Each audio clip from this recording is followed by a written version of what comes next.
Hello, I'm Avery Smithhart. And I'm Bruce Wright. Coming up next on LUTV on Fox. A team of LUTV reporters crossed the Atlantic Ocean to cover news stories about sports, health, culture, and politics in the country of South Africa. You're watching LUTV on Fox, and it starts right now.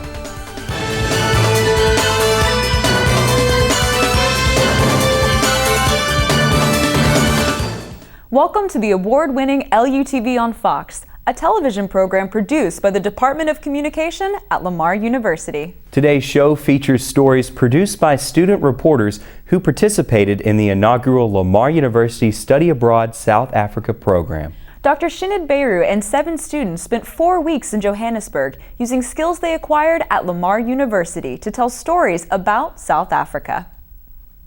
The Benchmarks Foundation is an international nonprofit organization owned by churches in South Africa. This group empowers members of communities to protect themselves and their environment. The BMF monitors corporations, measures their performance, and ensures that human rights are respected. I accompanied researchers and community monitors on a toxic tour to see the pollution that is impacting communities in Johannesburg. Stops along the Benchmarks Foundation's toxic tour included huge mountains of yellow sand-like materials called tailings, left over from decades-old mining activities. These materials should have been properly disposed of years ago, yet these many mountains dot the Johannesburg skyline. Toxic dust blows across homes and schools, and heavy metals leach into the groundwater and streams. The water that is coming from the tailing mixed with metals such as uranium, copper, and so on. And the water itself is highly acidic and poisonous. These waterborne toxins flow into streams that run through communities close to these mine dumps, often unbeknownst to the people near this water. This trench is flowing straight into the streams that are passing through Soweto, where the churches and unknowingly baptizing people.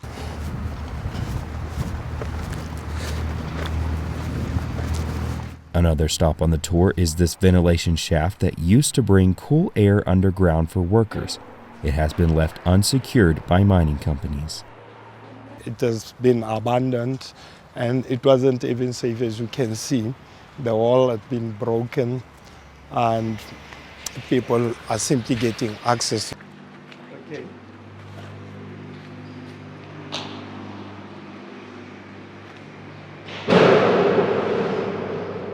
So you can just feel it's maybe up to 300, 400 meters.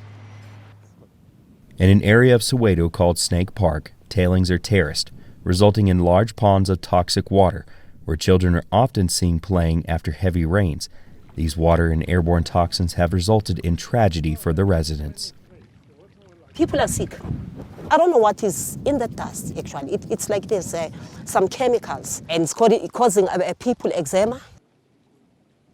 2 of our children were swallowed by this damp because they couldn't see. It was too dusty, and they thought they were walking on a place like this, and only to find that underneath there's water. I believe now. They were coming to play. They are coming to play here. That's why they were swallowed by this damp.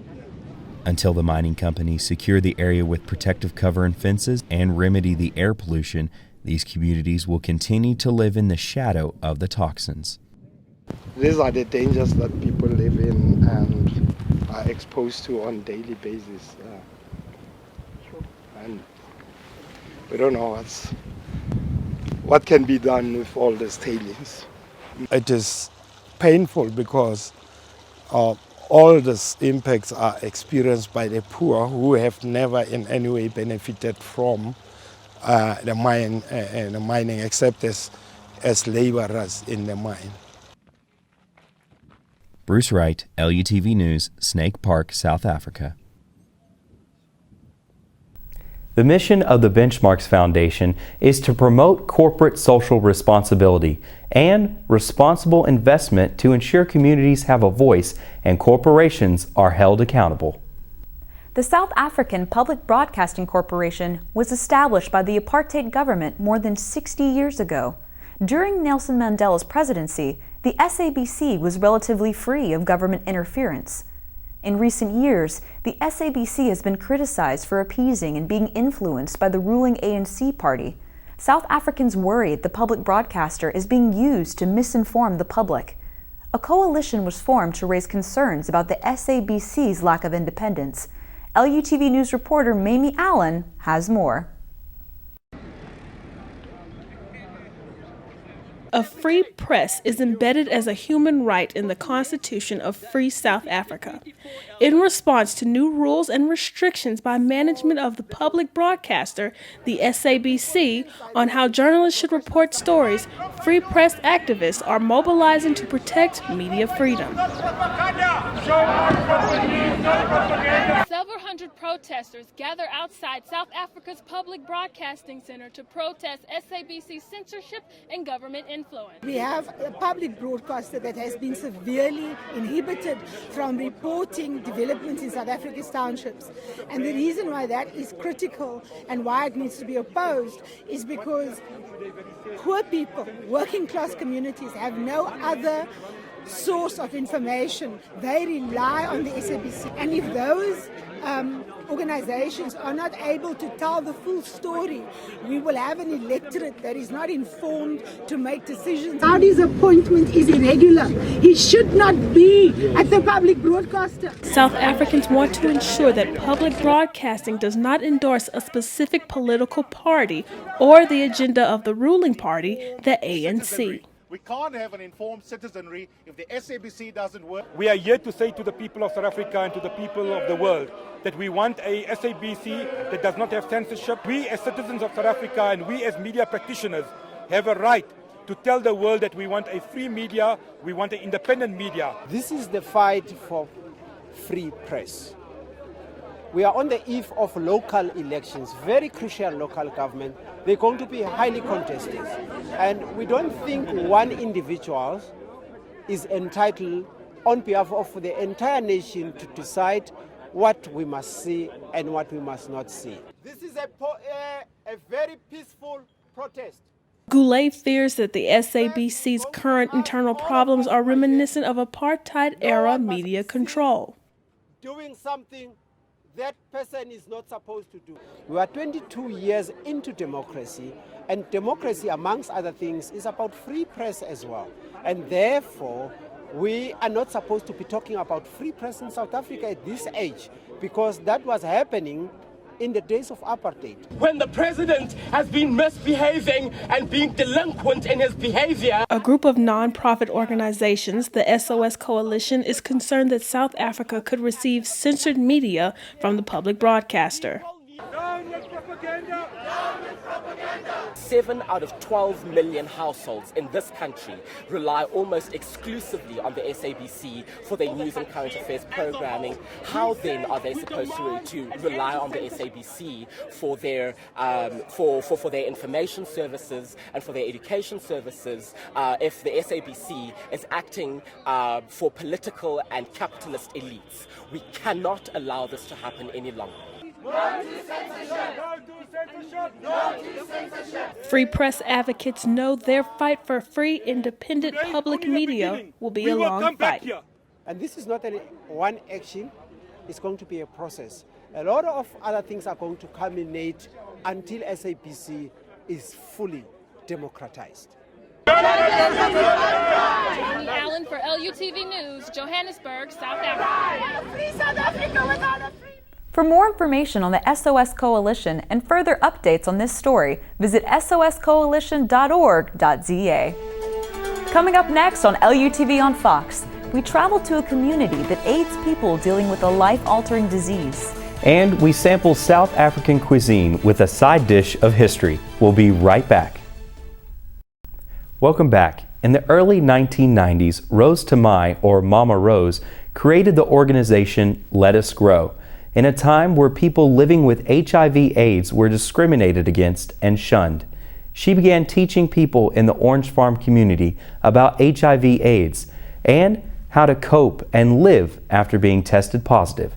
LUTV News reporter Erik Rodriguez has this story about Let Us Grow and how Mama Rose and the organization serve the community.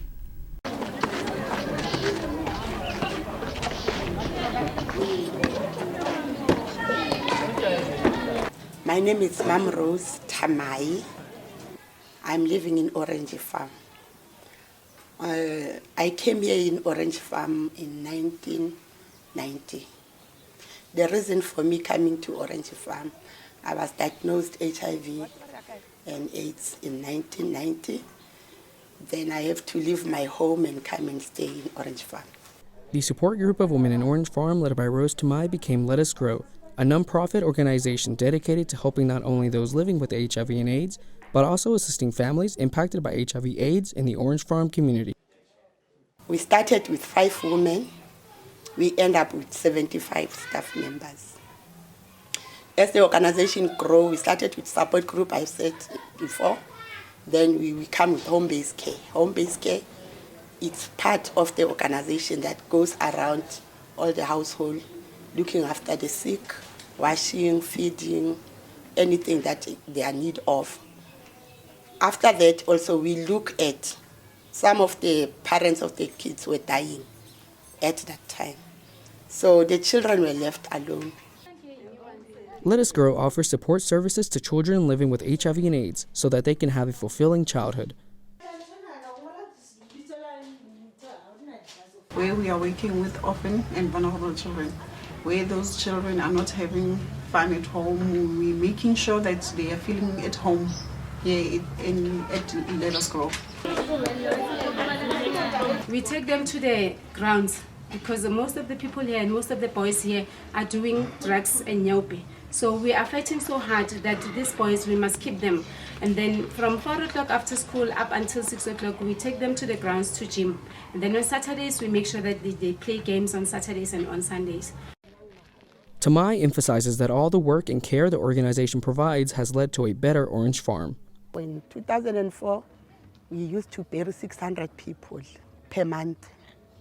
But now, to be very honest with you, Orange Farm is a leading community now because of the roles that we have played. Erik Rodriguez, LUTV News, Orange Farm, South Africa.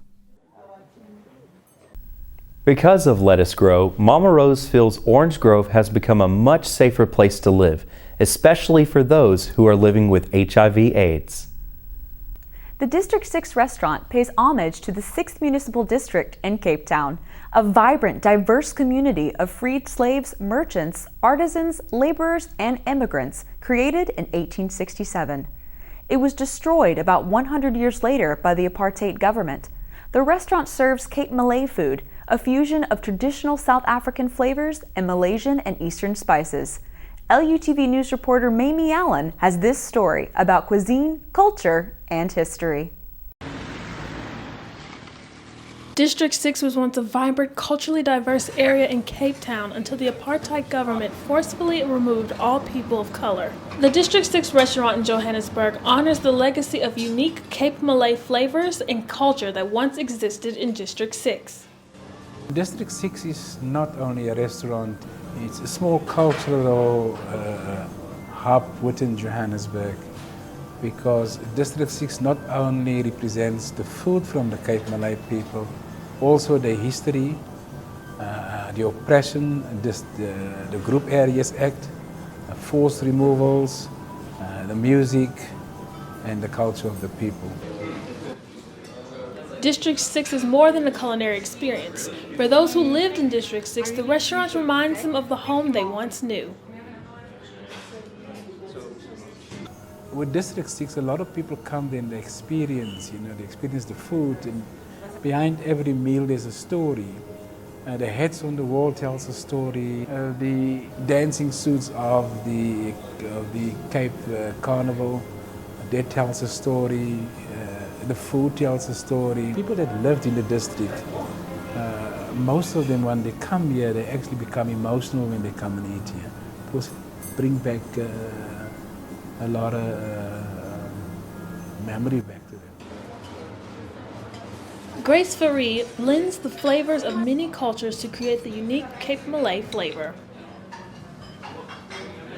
In Cape Town, everybody used to land on the ports. So what happened was, it was nations from all over the world coming to Cape Town and experiencing different types of spices and all that, so all blends in. Fari adds her own flair to the restaurant's traditional Cape Malay flavors. This is basically the type of food we cook at home as well. So it was very easy to adapt. All I did was just change the recipes a little bit, bring in something new. Fari is proud of the success she and her staff have achieved. So we seldom get restaurant owners as black people, colored people. That is so popular, but like I said, this is the type of food we cook. This is the type of food that was cooked during slavery to the masters. So for me, it's a great achievement, being the top, one of the top restaurants in South Africa and the top #1 restaurant in Joburg. Mamie Allen for LUTV News, Johannesburg, South Africa. To learn more about the District 6 Eatery, visit district6eatery.co.za. Bruce, how was the food at District 6? It was delicious. We ate there about 3 times during the whole trip, and I got butter chicken every single time, my favorite. Coming up next, we visit a company that keeps individuals from around the world on their toes. Plus, we hear the sounds of Afro jazz made in a studio by a musician who strives to share his Soweto African drum rhythms with the world. You're watching LUTV on Fox. Stay tuned. Joburg Ballet is one of South Africa's most prestigious professional dance companies. Dancers practice many forms of dance alongside classical ballet, including Spanish, contemporary, and jazz. Joburg Ballet includes a diverse group of dancers and teachers from all over the world.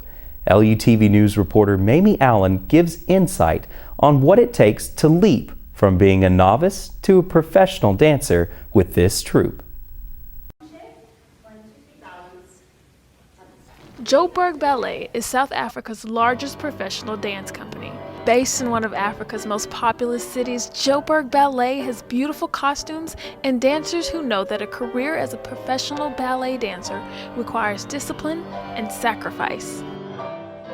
Classical ballet is like any athletic career, so it demands all your attention. You start training exceptionally young. You have to really be focused, and you have to decide from an early age, which is so hard, that this is exactly what you want to do.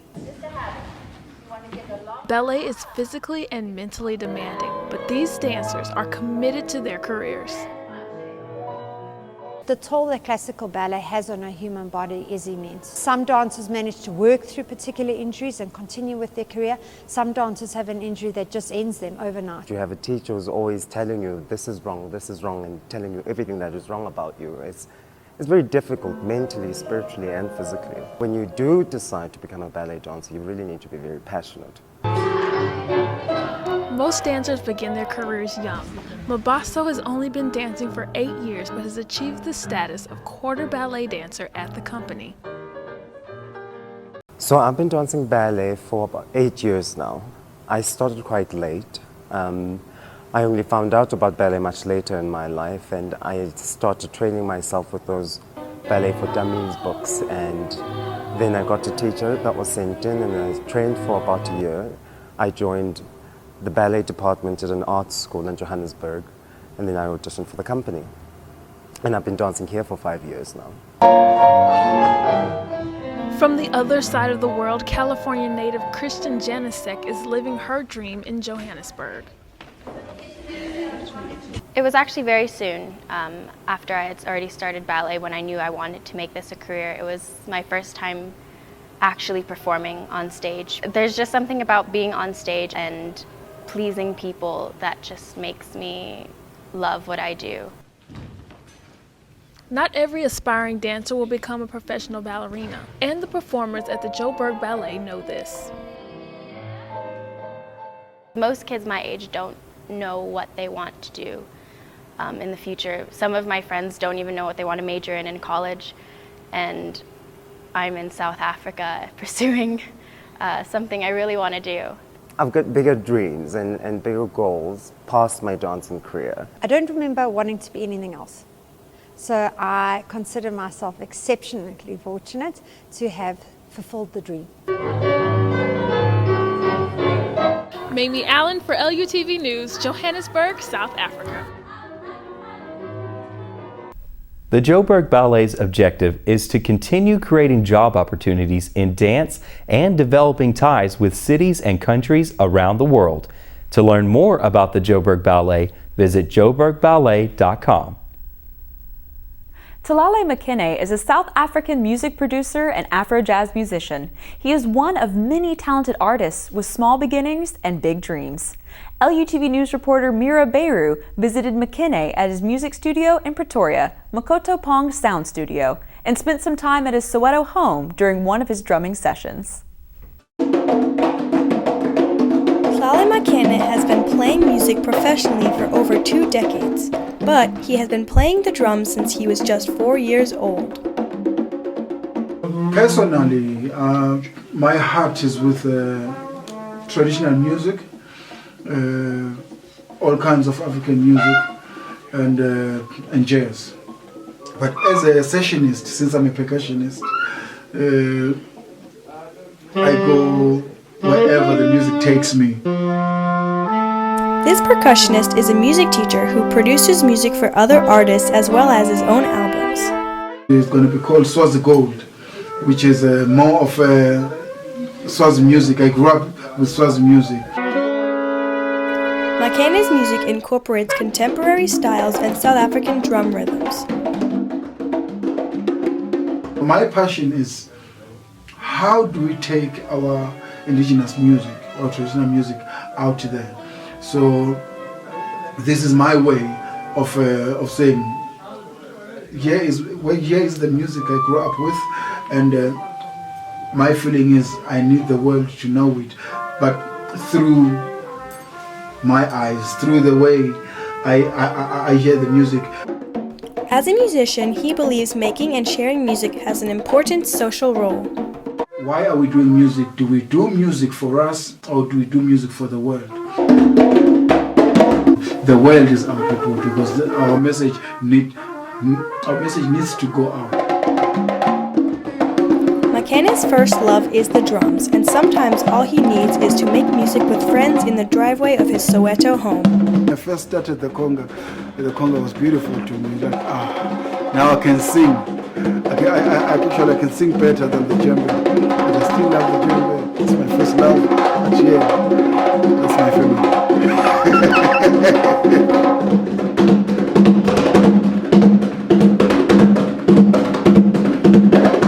Mira Bhayroo, LUTV News, Soweto, South Africa.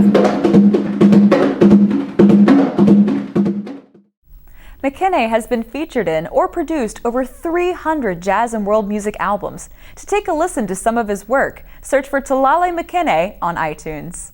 And that's it for this special broadcast of LUTV on Fox.